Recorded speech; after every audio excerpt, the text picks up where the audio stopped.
આથી હું સમાજના એક જવાબદાર નાગરિક તરીકે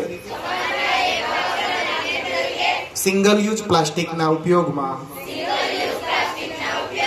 ઘટાડો લાવવા માટે નીચે મુજબની પ્રતિજ્ઞા લઉં છું. હું પ્લાસ્ટિકની થેલીની જગ્યાએ કપડાના અથવા કાગળના થેલાનો ઉપયોગ કરીશ. પ્લાસ્ટિકના કપ, સ્ટ્રો અને ચમચીની જગ્યાએ ફરીથી ઉપયોગ કરી શકાય એવા વિકલ્પો અપનાવીશ. પ્લાસ્ટિક પેકિંગથી બચવા માટે સ્થાનિક અને બલ્કમાં ઉપલબ્ધ વસ્તુઓ ખરીદીશ.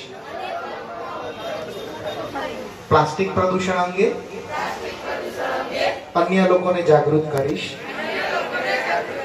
એક હરિત અને સ્વચ્છ ગુજરાત માટે હું મારો પ્રયત્ન અવિરત ચાલુ રાખીશ. જય હિન્દ.